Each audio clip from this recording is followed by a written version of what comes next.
The air in the living room turned thick and uncomfortable the moment Sujan, my eternally well-meaning but utterly tactless sister-in-law, pulled out the wrapped box with a flourish. "For you, Ryan," she joked, oblivious to the sudden tension radiating from Jungkook, my husband, seated rigidly beside me on the couch. Opposite us, my brother Minho shifted uncomfortably. Jungkook had been quiet all evening, more so than usual.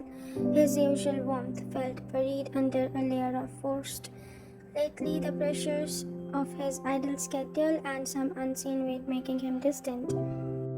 I missed his easy smiles, the way his eyes used to crinkle when he looked at me, but now as Sujin held out the gift, I felt his entire body tense against mine. "Open it," Sujin urged, beaming. Dread pulled in my stomach as I peeled back the tissue paper. Nestled inside was delicate black lace, a lingerie, or we can say lingerie, set, intricate and far more revealing than anything I owned. My cheeks burned. "Sujin, it's... Whoa," I stammered, unable to meet anyone's gaze, least of all Jungkook's. I could feel his gaze fixed on the box, intense and unreadable, but when I glanced sideways, I saw his jaw clench so hard I was worried he might crack a tooth. Minho cleared his throat loudly. "Sujin, maybe that's not exactly," but Sujin waved off him, completely missing the dangerous energy now radiating from my husband. "Nonsense. Every woman deserves something beautiful, and honestly, Ryan, you've been looking so tired lately. Maybe if you put in a little more effort." She turned to Jungkook with a conspirational smile. "Jungkook, see, don't you think your wife should look stunning in this? I bet you'd love to see her in something like this instead of those old pajamas she always wearing." The silence that followed was deafening. Jungkook's hand, which had been resting on his knees, slowly curled into a fist. The temperature in the room seemed to drop 10 degrees when he finally spoke. His voice was so low and controlled it was terrifying. "My wife," he said, each word precisely enunciated, "looks stunning in anything she chooses to wear or chooses not to wear." His dark eyes never left Sujin's face, and I watched her confidence falter under his stare. But her choices are hers. Sujin's face went white, then red. "I didn't mean. You meant exactly what you said." Jungkook's voice cut through her, stammering like a blade. "You criticized my wife's appearance in front of me in my own home, while presenting her with something you clearly think she needs to please me." He leaned forward slightly, and even I felt intimidated by the cold fury in his posture. "Let me be very clear.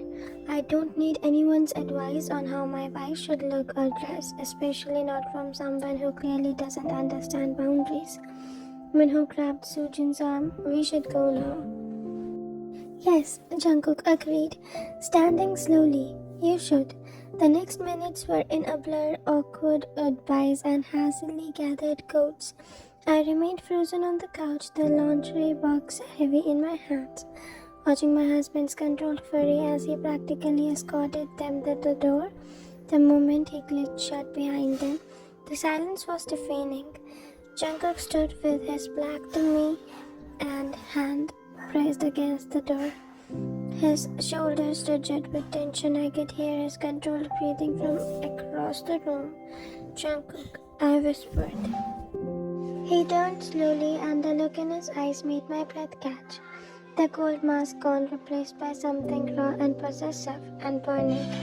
"Do you have any idea," he said, his voice rough, "how it felt to sit there and listen to her talk about like that?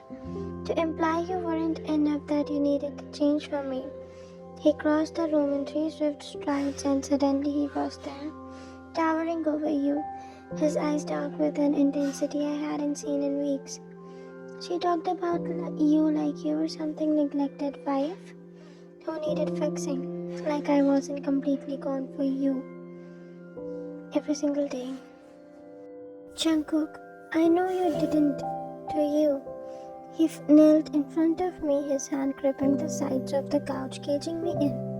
Because I've been distant, cold, and she saw what and thought. His chocolates again, she thought it wasn't taking care of my wife.